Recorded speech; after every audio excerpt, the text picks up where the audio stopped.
If you've ever experienced anything that's considered scary by you or those that you've told the story to, I suppose, go to astheravendreams.com and click the button to send it my way. I'm especially looking for some night shift stories, or just some stories that are really strange and scary. And of course, thank you.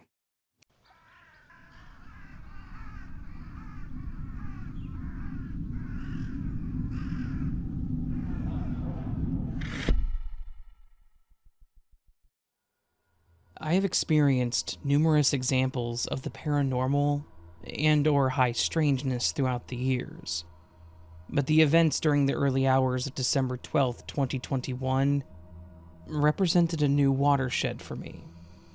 I had gone to bed around midnight, and as far as I'm aware, slept soundly for around 3 hours. Then, I awoke feeling slightly groggy for the first few seconds, then quickly becoming fully conscious of my surroundings. I was laid on my right-hand side, which meant that I was looking towards the middle of the bedroom. I live in a late Victorian house in the UK, built in 1899. Though long since boarded up, there is still the original fireplace in my bedroom, and the original mantelpiece is also still there above the boarded-up fireplace. The mantelpiece therefore still serves as a 4.5-foot long by 6-inch wide shelf on which to sit several ornaments. The end of the mantelpiece is about 3 feet away from the right-hand edge of my bed, so I laid there that night, in real terms, between 4 to 5 feet away from me. I was astonished by what I saw. There was what appeared to be a 10 to 12-year-old girl stood there facing the mantelpiece.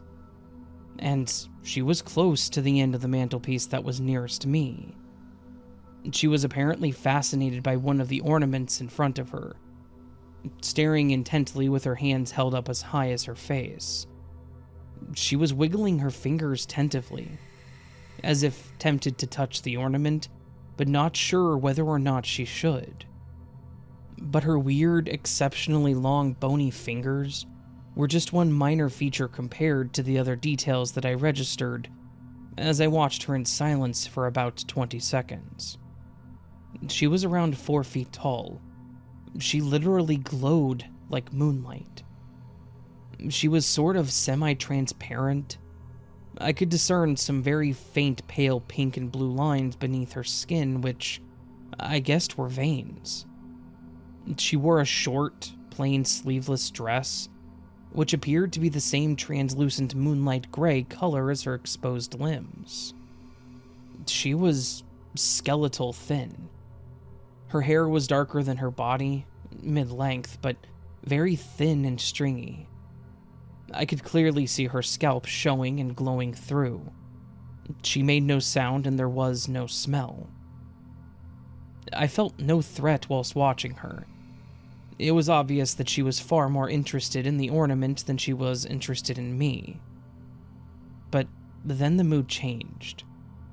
I did not become scared. It was more like a growing resentment that this ghost was not welcome. She should not be there. She was invading my private place, seeming to me more like a trespasser than a scary apparition. So I finally reacted. I shouted at her, an almost comical roar, and lunged toward her. My outstretched hand not quite reaching her, maybe still around a foot shy. Her head swiveled around with an owl-like motion, and she looked at me full on. That was when she stopped looking like a 10 to 12-year-old girl and started looking more like an it. There were features on her face that were now visible to me that had not been apparent at all during the 20 seconds or so that I had watched her inside profile. Her eyes were jet black, and very large in relation to the size of her face. She only had half a nose, the left-hand side. The right-hand side of her nose was missing. It appeared to have rotted away so that you could see the bare bone and cartilage, and the rot extended down through the top lip so that you could also see the top of 2 of her teeth through the gaping hole. Her closed mouth below the hole was very thin-lipped, no more than a 2-inch long slit.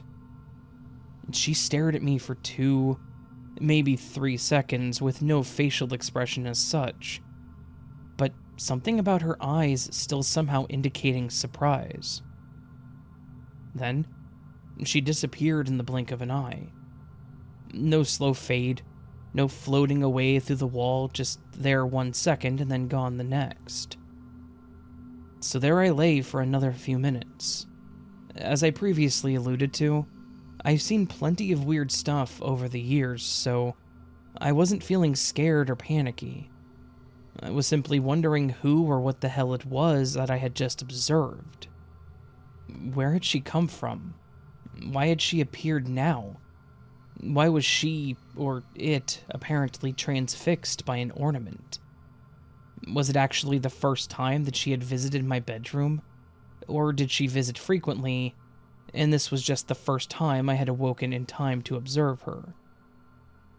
I kept rerunning the event over and over in my mind, and then several more thoughts occurred to me. Why was she so visible 1 second, and then gone the next? Was it because she was so fascinated, so absorbed with the ornament that she was distracted to the extent of lowering her guard? Had she effectively forgotten to render herself invisible because she thought I was sound asleep and oblivious to her presence? And what could be so bloody fascinating about an ornament? So that's when I got out of bed. I noted the time display in my alarm clock. It was 3:45 a.m., put on the light and stood in front of the mantelpiece right where I estimated she had been standing. Which ornament had been the center of her attention? I firmly believe that it was my small, hand-carved wooden elephant. Technically a family heirloom, it was originally owned by my grandparents. Quaint, yes, even cute, but nothing really special. Then, I registered what else I was seeing. I started this account by stating that the events of the early morning of the 12th of December 2021 represented a watershed for me despite my numerous other paranormal experiences throughout my life. Why? Because for all the accounts that I could relate to you, until then, I had never been presented with any tangible proof. No physical evidence to back up those accounts. They could all be easily dismissed later as dreams, or hallucinations, or attention-seeking lies, or schizophrenia, or all of the other lazy explanations usually put forward by people who are not there to experience any particular event for themselves, and often seem to take comfort, sometimes even pleasure, in dismissing an honest account rather than keeping an open mind and allowing it to potentially challenge their own view of reality. But this time, it was different. There in the dust on the mantelpiece, next to the wooden elephant, was a doll-sized part handprint. It measured around half the width of my hand, although the fingers seemed freakishly long and spindly in relation to the width of the print. Then, I remembered another small detail that I had not fully registered whilst replaying the event through my mind earlier. When I had shouted at her and her head spun around, one of her upraised hands had simultaneously dropped down towards the mantelpiece. The part handprint left in the dust was the result. The girl had been somehow physically present, not just an apparition. So I later took photos of the part handprint, and yes, I still have those photos in my possession. And, just for good measure, I have another photo of a subsequent handprint she left in the early hours of December 25th, 2022. Am I under any naive impression that some photos would be sufficient to convince all, and sundry, that my account is genuine after all? Absolutely not. But the very fact that I have those photos created an important distinction, for me, at least. Hence, my reference to a watershed. So, Have I now given a complete account of events in the early hours of the 12th of December 2021? Well, no. Actually, far from it. More was still to follow that morning, and to some extent, is still occurring up to this day. It appears that, quote, Little Miss Skeletor, as I've come to call my visitor these days, is somewhat attached to me, or at least likes to pay a visit now and then. If you are interested to hear more, then sure, I'm willing to share. I'm also open to any constructive ideas about who or what my visitor may actually be. At this juncture, my favored theory is that she can only visit at certain times, usually between 3 a.m. to 4 a.m., and arrives and leaves via some type of portal that exists in my house. A portal that is closed or blocked most of the time.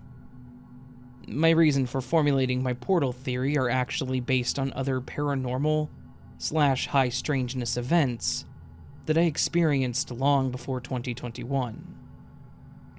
In any event, I hope that you found my account interesting. And for some who have strange experiences of their own, perhaps even helpful. After all, my rationale is that if there is no sense of real evil or danger during a paranormal event, then there is no need to become scared to the point of threatening your mental and/or physical health.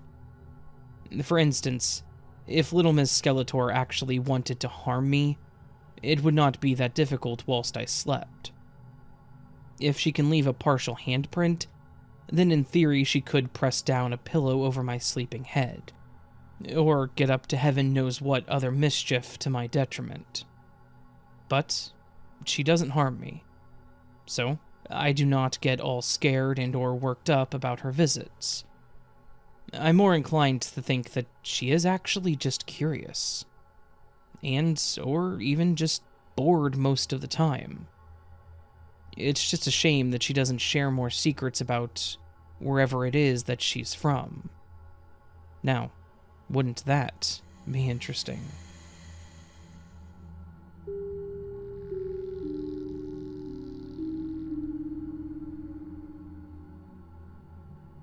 This happened a few years ago when I was 17.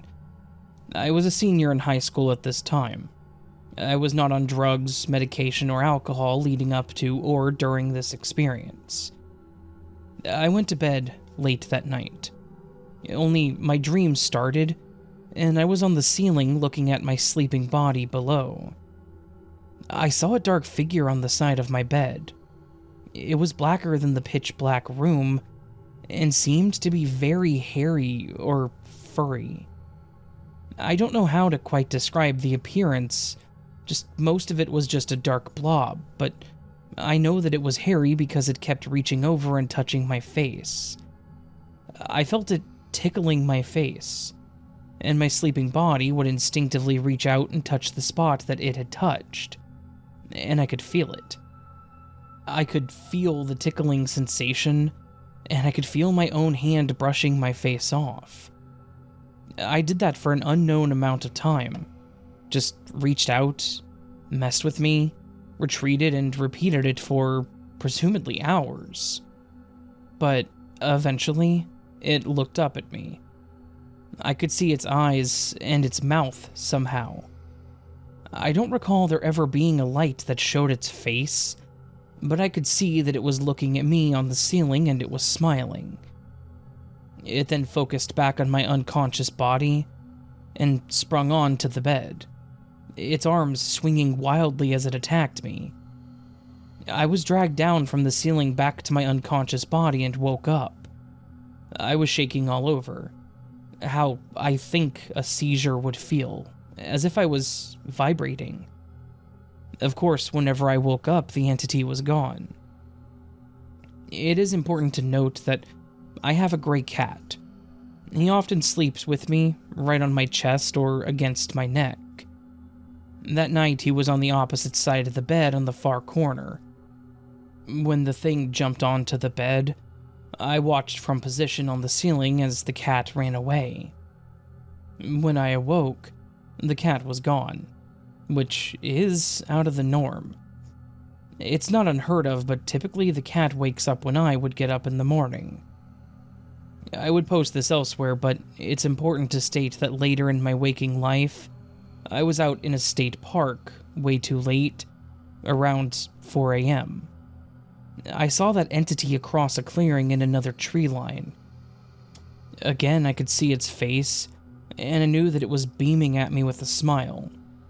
I don't know how, but I just knew that it was smiling. I've not seen the entity since then, and these incidents were only a few weeks apart.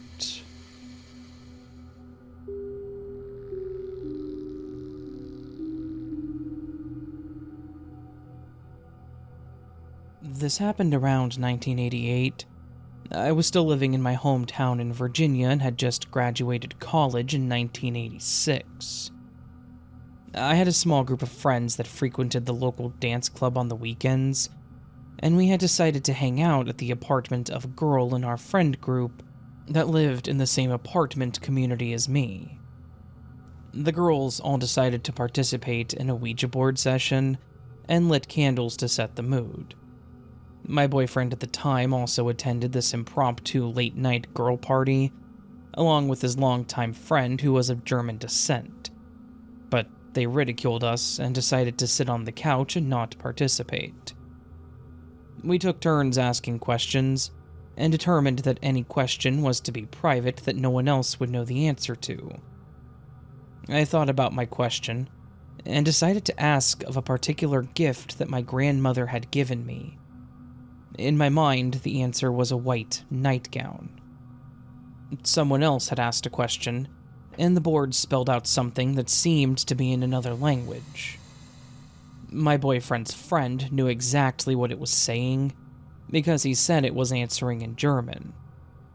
I don't remember exactly what the answer was, but it was true for someone and freaked us all out.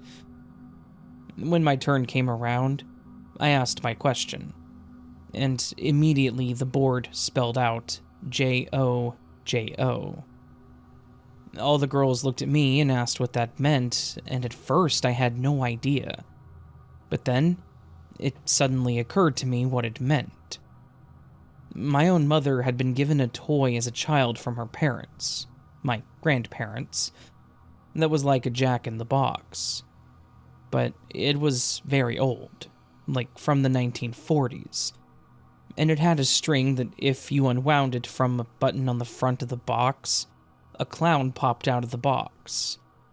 The label on said box said JoJo. At that moment, I decided I was done with this thing and decided to just go home. We ended the session and everyone left. My boyfriend was with me and walked me home to my apartment. To this day, I believe that some nefarious spirit was there with us, and I vowed to never touch that thing again. My mother passed away just a few years ago, but I still have the JoJo toy packed away in my closet as a memento from my mother.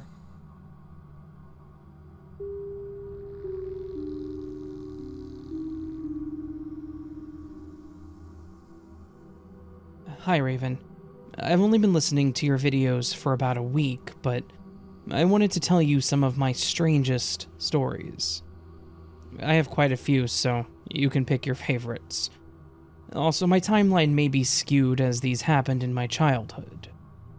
Number 1, my family was pretty poor.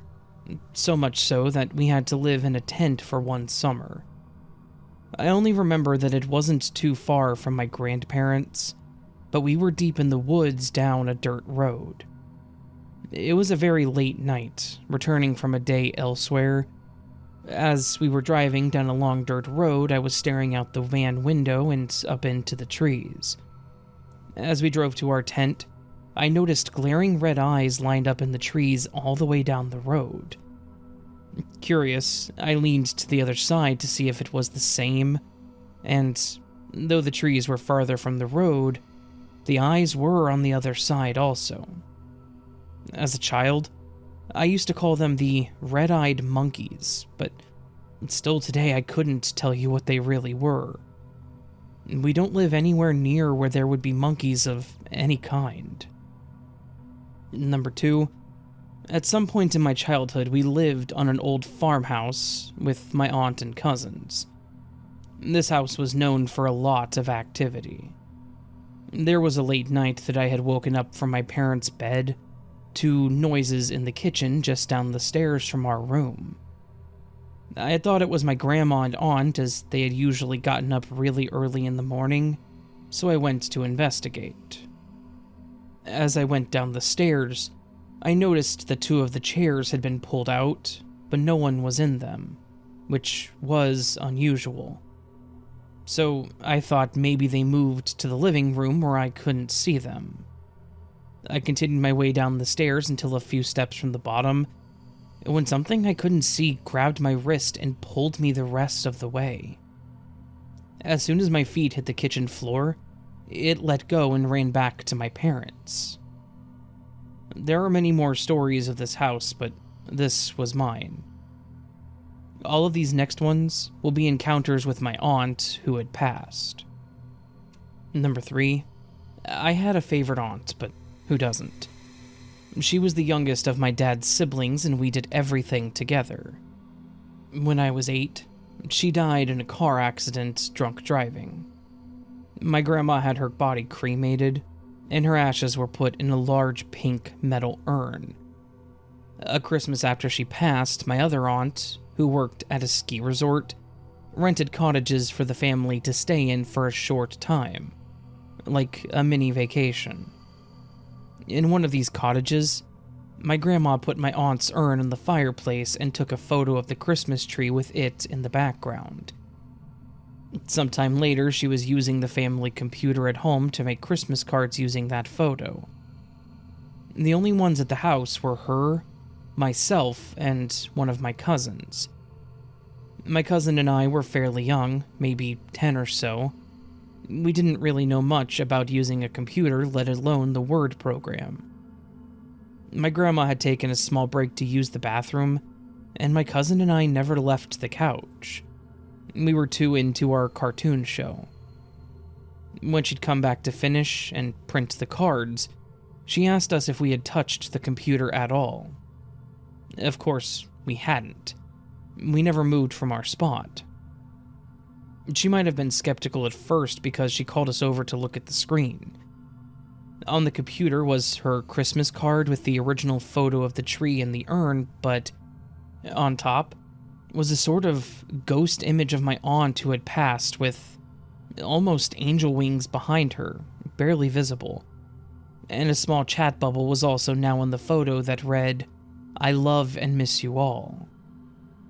My cousin and I swore to our grandma that we never touched the computer while she was gone. She's always been a believer in the supernatural or paranormal. When she decided that we were telling the truth, she started crying, hoping and believing that it was my aunt coming back to say goodbye. Number 4. I'll make this my last one. There are many more that I could tell you, but this is already long. This was a few years ago when I was still living with my parents. Maybe 2018 or 19. There was a night that I just had a feeling to start talking to my aunt, who had died whenever I was 8. I don't know what gave me this feeling, but I did it. I told her about my day, my year, just trying to catch her up on things. I didn't talk for very long as I was pretty tired, so when I decided to be done, I said, "Good night, Aunt Emmy. I love you," and turned over to try and sleep. As I was laying there, just listening to nothing, I heard a slight scraping sound behind me. It was small and short, but I know that I heard it. I laid there thinking about it, but I had to get up to find out what it was, as I had a cat in my room also. I wanted to make sure that my cat hadn't pulled down any of my knickknacks from my bookshelf, so I got up and turned the light on to investigate. For context, I collected small toy horses based on my favorite computer game when I was a kid, so I had a few on this shelf. but I also had a ton of other small figures, stones, and other things covering the space in front of my books on every shelf. As I look at the bookshelf to figure out what's out of place, I notice that one of my horses, an all-white one, was now on the opposite side of the shelf that I'd had it on.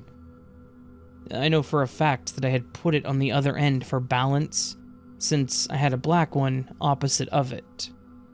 This white horse was now somehow next to the black horse, facing my bed where I was laying, even though the shelf between the two horses was covered in so many other things.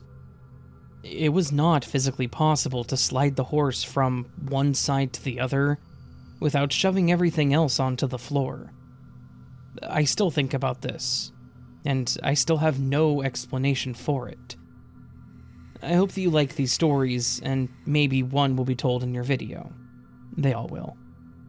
I haven't had any paranormal events happen since the last story, but I do have a few creepy sleep paralysis stories. And thank you for reading.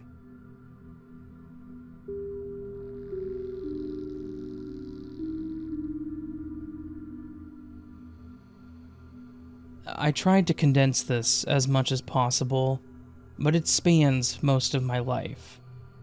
SP refers to sleep paralysis, and before 22 this all takes place in Aurora, Missouri.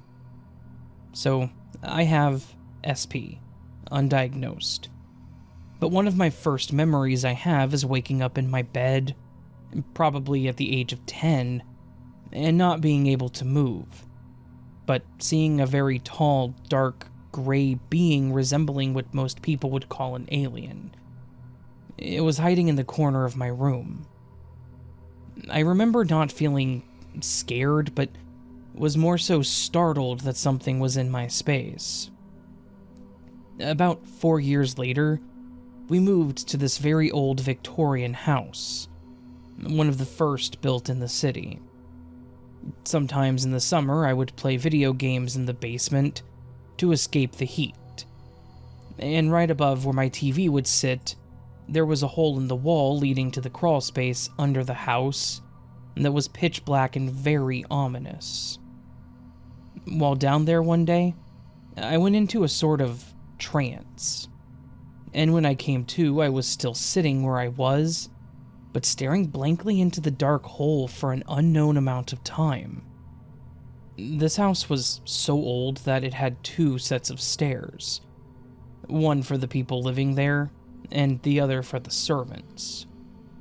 One day I was headed down these servant stairs, staring at my feet, and I looked up to see a girl at the end of the stairs in a white gown, with black hair in her face.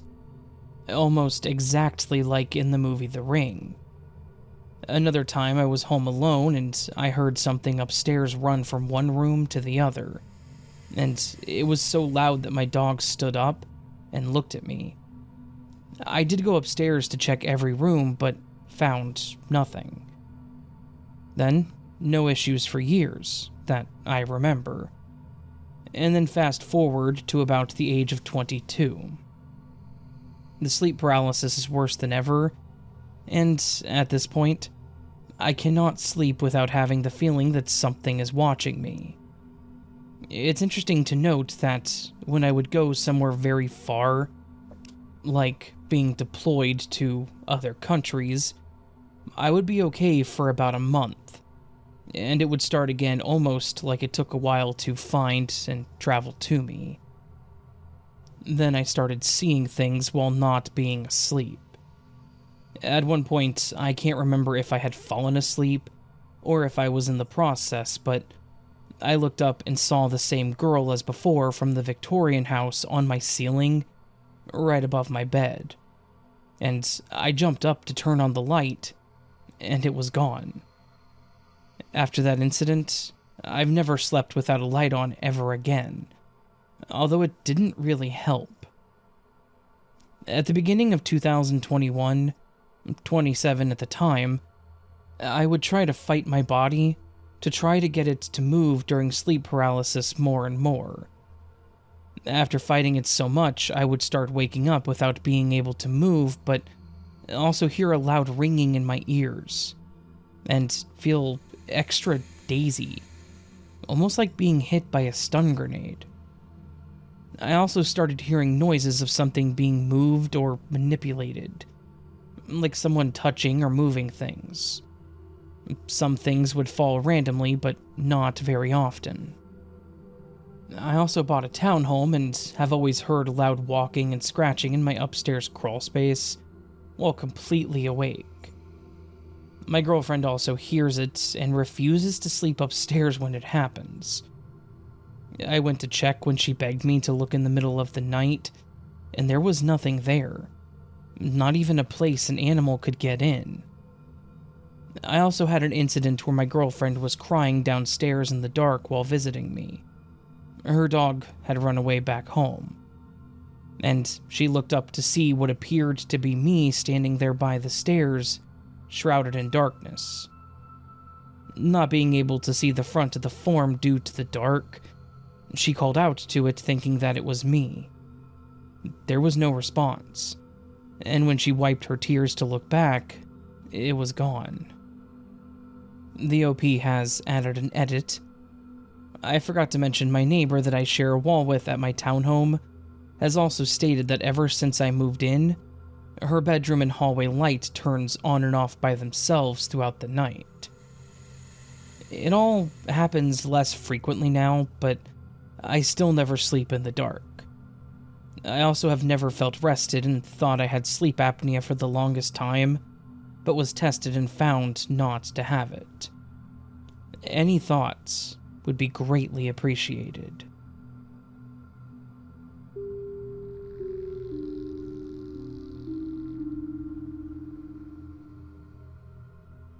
As a quick note, the story does contain mention of self-harm, as well as mentions of attempting to take one's life. So, if that's not something that you can personally listen to, the timestamps are down below, and I recommend that you skip this story. I'm a 66-year-old woman who has many strange and unexplained experiences. There were 3 experiences where my life was protected by an unseen force. The first happened when I was 28.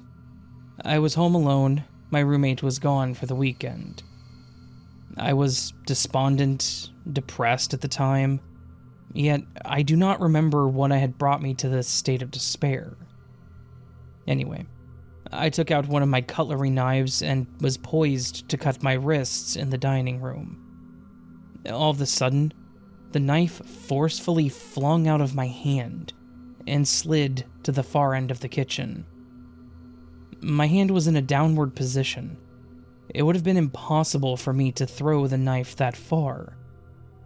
I just laid on the floor sobbing for a while and then went to my room and went to sleep. The next day I picked up the knife and put it away.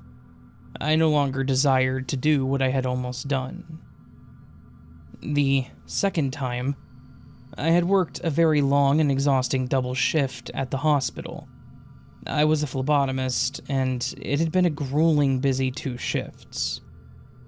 I went to the parking lot and got in my car. It was a stick shift. I headed out onto the main street and was headed for home, and the next thing I remember is waking up parked behind the house that I lived in, motor off. Something else drove my car that day, as I am sure that I fell asleep at the wheel. And on the 3rd, it was St. Patrick's Day. My roommate Michael brought home an Irish dinner, corned beef, potatoes, and cabbage. A piece of corned beef got caught in my airway, and I couldn't breathe. Michael was performing the Heimlich maneuver, but it wasn't working. I was turning blue and thinking that it was all over. Somehow, Michael and I fell straight backwards, me flat on top of him. Back then, I was 175 pounds, and Michael was an under-average sort of guy. I was pushed up and forward, and my chest hit the edge of the counter in just the right place so that the meat dislodged. Slowly, I was able to get air.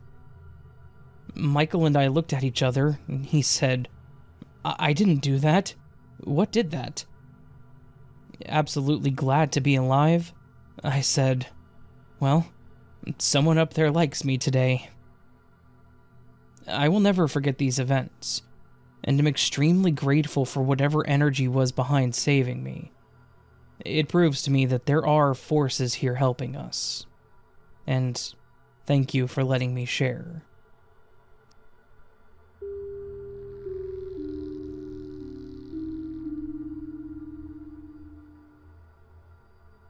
I've had experiences with paranormal encounters my whole life, and people never believed me until I met my dad after 10 years of not knowing him. I'm 15 years old. I had spent the summer with my dad, and one night he handed me a bell that had belonged to his mom that had died 3 years prior. He asked me what I felt when holding the bell, and it felt cold. Like, not normal cold, but cold. Like freezing. And he told me that it belonged to his mom that died a while back. He told me that she had always wanted to meet me and my older sister, but what I didn't know is that I had met her before. Her spirit had come to me at my grandparents' house about a year ago. She looked at me and said, "You have my nose," and she smiled.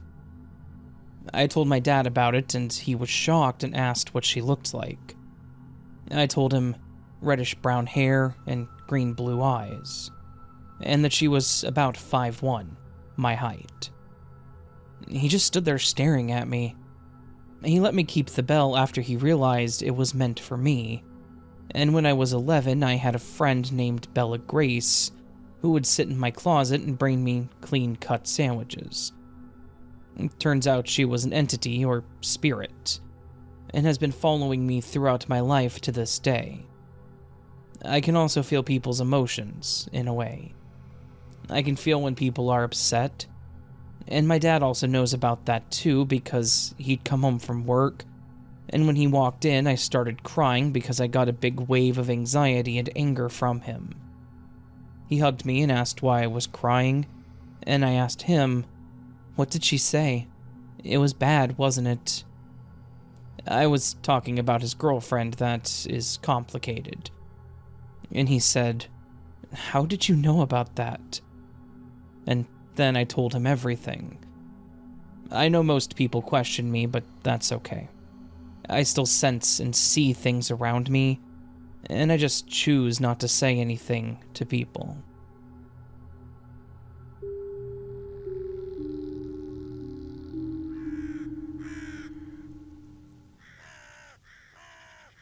So that, my friend Lorinos,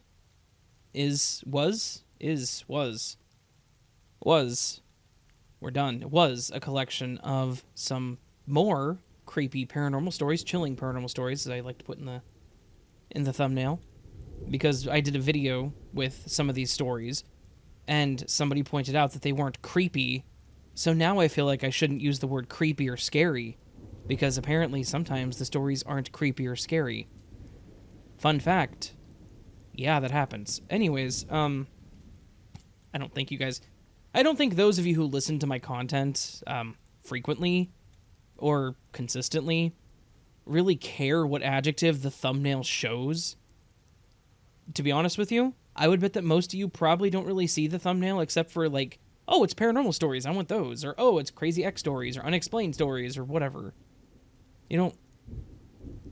I don't know. It's so pedantic, right? It's such a shallow way of looking at it, complaining that the adjective on the thumbnail is incorrect. Anyways. Laugh all you want, patience. It's okay. Anyways, this was a collection of some paranormal stories. Hopefully you all enjoyed them. Probably gonna do another one of these, I think. Nope, I'm a liar. I'm not. Before the month is up. I got her laughing again. I thought I had another one on the list. I don't. Maybe I could change that. But I like the stories I have. I don't want to change it. Nah. Hopefully you enjoyed them. If you did, please do hit that thumbs up button. If you're new to the channel and liked what you heard and want more content like this, or just not paranormal stories, because I do more, subscribe. It helps. You can also leave me a comment letting me know your thoughts, as that does help as well, because I like to know what you think. So what are you thinking about? Tell me. First thought that comes to mind, comment it. Anyways, you can also join Patreon memberships for early access to content like this and other things depending on what you sign up for, as well as these super thanks, which is just a tip to the channel, supporting the channel a little extra, never expected, always, always appreciated. I don't have anything extra to say, except for the TV upstairs died, and that sucks. Because that's where all the game consoles were, and it's impossible to do anything in the living room now, because there's no TV. I have to buy a new TV. Or get it repaired. That's what we're trying to do. It's harder to get TVs repaired nowadays than it used to be. But you'd think it'd be easier since they're literally just a motherboard and a connector to a screen. They're little mini computers, right? So, not relevant. Hope you're all having a lovely day. Hope you remember you are loved, you are valid, you are important, you're the best you that you can be. Please do not forget it, and please don't let anyone tell you otherwise. And my friends, until I see you again, much love, and sleep well.